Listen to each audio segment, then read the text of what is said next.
Assalamualaikum warahmatullahi wabarakatuh.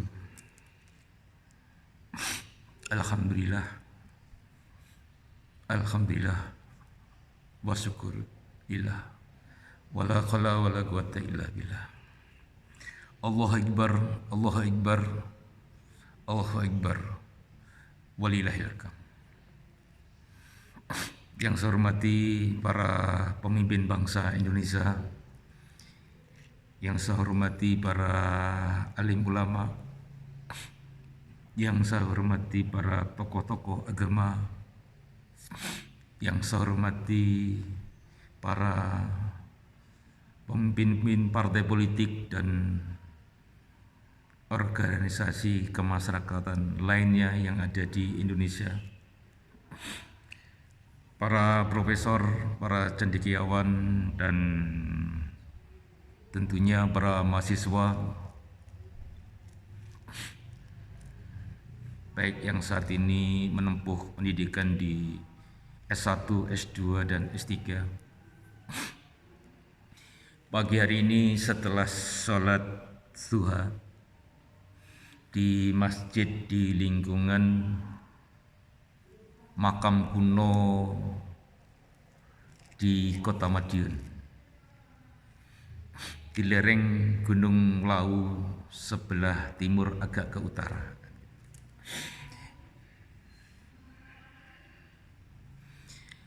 Kabar baiknya, Allah sudah memberikan kepada salah satu putra bangsa Indonesia, yaitu bagaimana mengelola negara tanpa pajak dan tanpa utang. Sekali lagi, Allah Subhanahu wa Ta'ala telah memberikan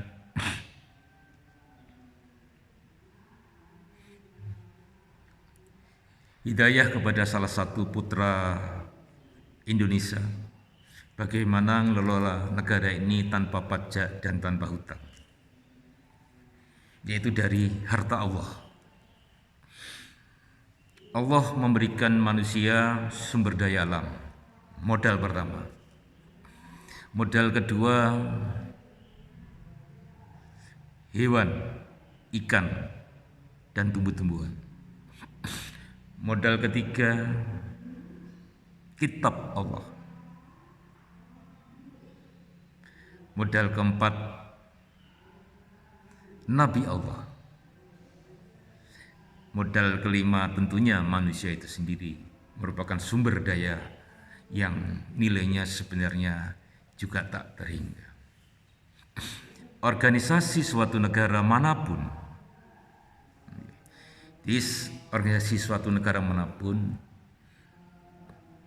para kepala negaranya, baik yang itu presiden, apakah itu yang raja atau yang sultan, itu adalah wakil Tuhan, yang wakil Allah yang ada di dunia. Makanya dibolehkan buat aturan untuk mengelola negara, baik ngatur pemerintahnya, ngatur rakyat pemilik saham negaranya, maupun mengatur sumber daya alamnya. La ilaha illallah, la ilaha illallah, Muhammadur Rasulullah. 5 modal tadi, apabila manusia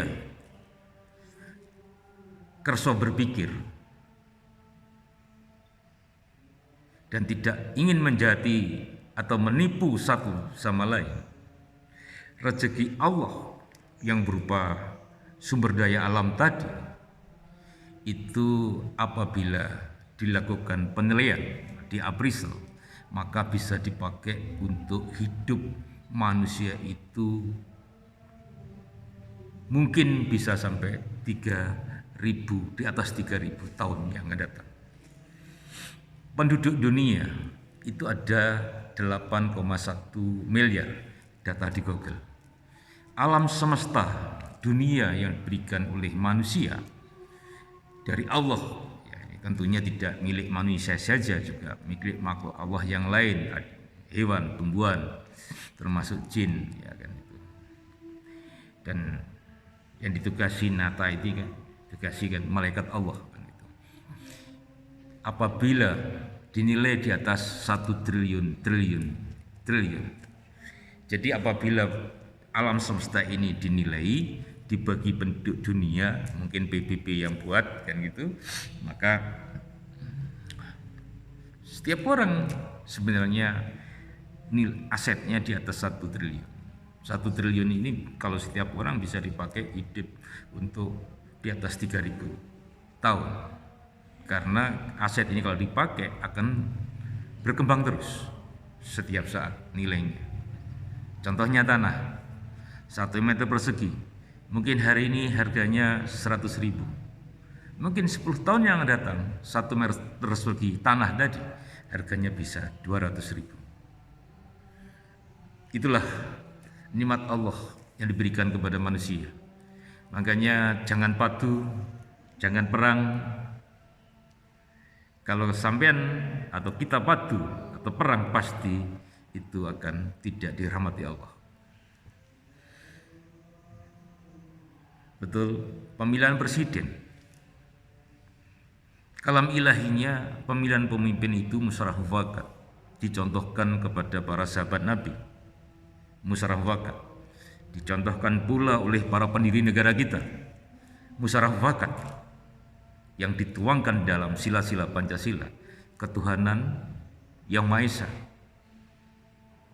Musyawarah mufakat pun harus tetap dilandasi ketuhanan yang Maha Esa.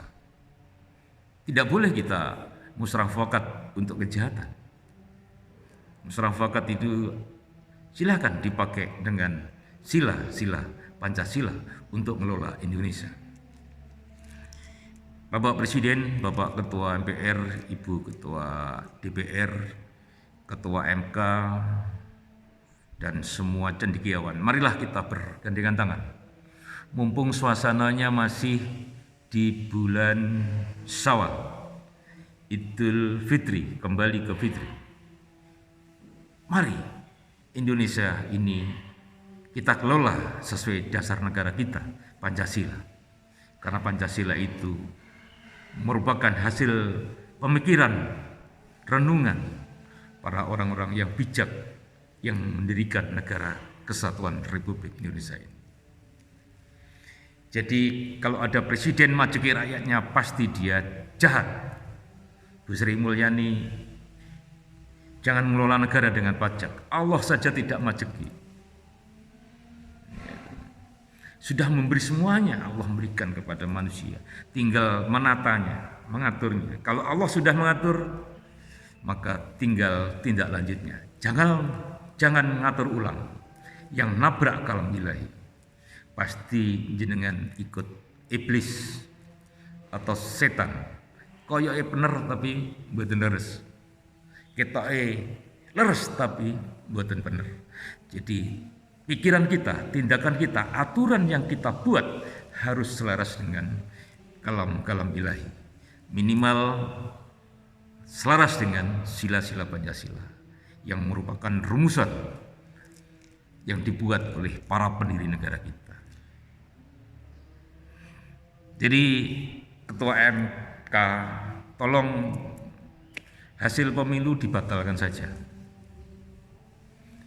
Dimusyawarahkan wakatkan melalui MPR-nya ditambah, jangan banyak dari partai politik, ditambah para cendekiawan, profesor dan alim ulama sama tokoh agama lainnya, sehingga ada keseimbangan. Siapa yang terbaik putra bangsa ini memimpin? Keahliannya harus yang ngerti ilmu pemerintahan, yang ngerti ilmu kewilayahan, dan yang ngerti yang nyata dan yang gaib. Jadi harus ngerti yang nyata dan yang gaib. Kalau hanya nyata saja, non sewu, alam ini tidak semuanya dilihat dengan mata saja, tapi ada makhluk-makhluk Allah yang lainnya, termasuk malaikat Allah, jin, itu tidak kelihatan mata, tapi mata batin. Kalau panjenengan kersa belajar pasti bisa. La ilaha illallah, la ilaha illallah Muhammad Rasulullah. Pagi ini saya di makam kuno yang Ronggo Jumeno di Madiun, di lereng Gunung Lawu.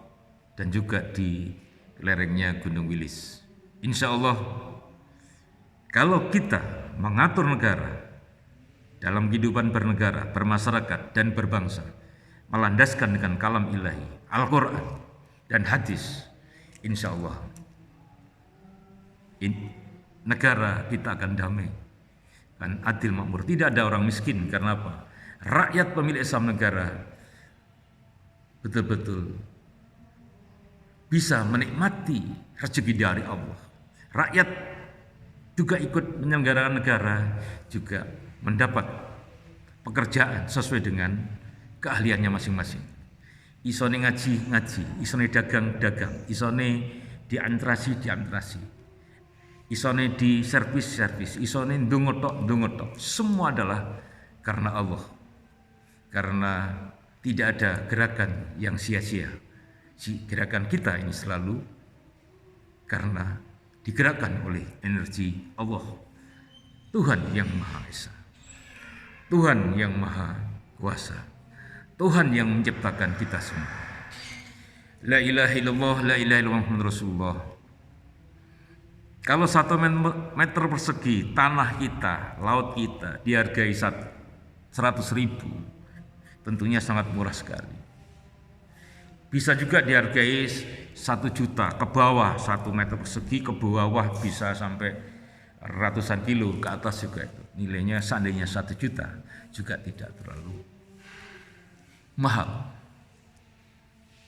Apabila luas negara kita, darat dan lautan kita, data yang ada di Google yaitu 5,1 juta kilometer persegi dikalikan 100.000 per meter persegi, dan kemudian dibagi jumlah penduduk kita, masing-masing penduduk punya saham minimal 1,7 miliar. Tapi apabila 1 meter persegi ke bawah dan 1 meter persegi ke atas itu dinilai 1 juta, maka masing-masing penduduk Indonesia dari sumber daya alam saja mempunyai aset di atas 17 juta. Saya ulangi, di atas 17 miliar. Oleh karena itu, Bapak Presiden Bu Sri Mulyani, ya Mas Prabowo, Mas Ganjar, Mas Anies, Mas Gibran, ya Cak Imin, Cak Mahfud, sudahlah. Kembali pemilihan presidennya dengan musyawarah mufakat, monggo yang sepuh yang lebih dulu yang jadi presiden. Sebenarnya kalau tidak ahli ya kasihan sebenarnya. Nanti dia akan kesulitan nanti di kehidupan di kuburnya maupun di akhiratnya. Karena menjadi yang ahli di bidang pemerintahan, di bidang leadership. Jadi Pak Jokowi hentikan hutang dari luar negeri. Pak Jokowi hentikan hutang dari luar negeri. Kelola aset kita saja dan untuk kesejahteraan rakyat Indonesia.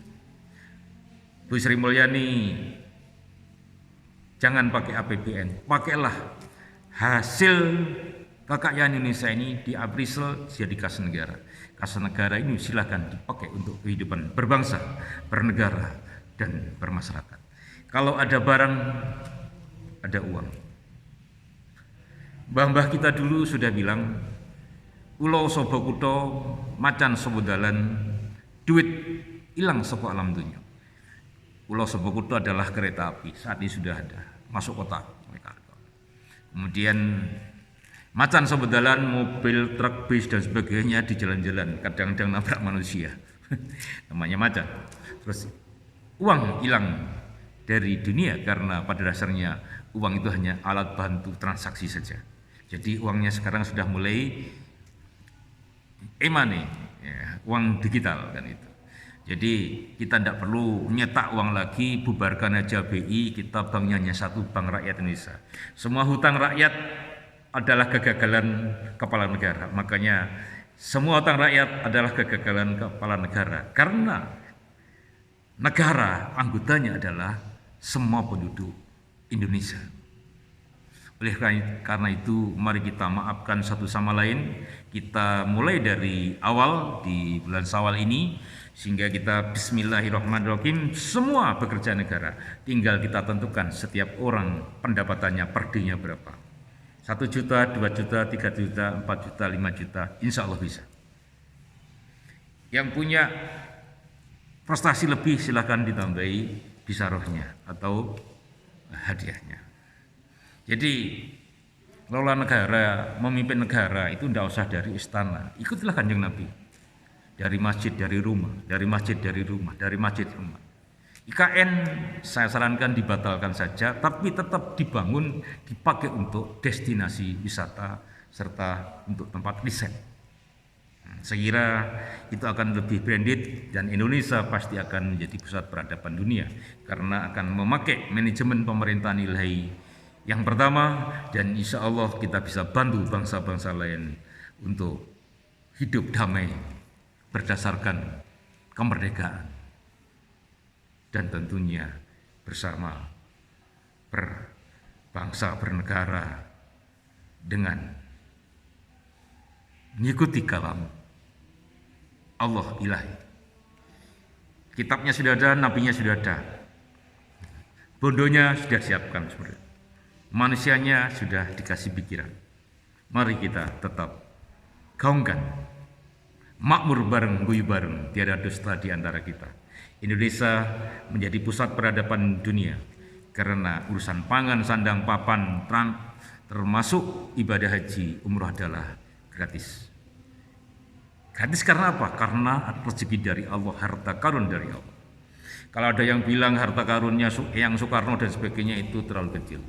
Harta karun itu hanya dari Allah. Kita ini semua milik Allah, dan oleh karena itu kita mari kembali ke Allah nanti kita dengan cara yang benar. Ikuti kalam-kalam ilahi dalam hidup kita, baik dalam bernegara, bermasyarakat, dan berbangsa. Korupsi insya Allah tidak ada karena aturannya diaudit dulu baru dibayar lunas. Pemerintahan terdepan adalah RT. Jadi ada tentara, polisi, kalau perlu setiap tenaga kesehatan ada di RT. Polisi ada 5, tentara ada 5. Yang jadi siapa? Banser, Ansor, Satgas, Saskat, partai politik itu. Jadi semua kerja negara, 1/5 penduduk Indonesia adalah aparatur negara, lainnya adalah pembuat barang dan jasa, berarti BUMN atau swasta. Swasta dari luar negeri yang masuk di Indonesia, tenaga kerjanya kita yang bayarin. Alangkah luar biasanya Indonesia karena kita bisa, dan karena kita, mari kita selalu berdoa agar kita bisa. La ilaha illallah, la ilaha illallah Muhammad Rasulullah. Inti dari ngaji ini kembali ke dasar negara kita, Pancasila, dalam kehidupan berbangsa, bernegara, dan bermasyarakat. Pemilihan presiden itu sebaiknya musyawarah mufakat, kemudian bergilir Jawa, Sumatera, Kalimantan, Bali, Sulawesi, ya, bisa saja NTB, kemudian Maluku, Papua, dan sebagainya. Giliran kayak yang di Pertuan Agung yang ada di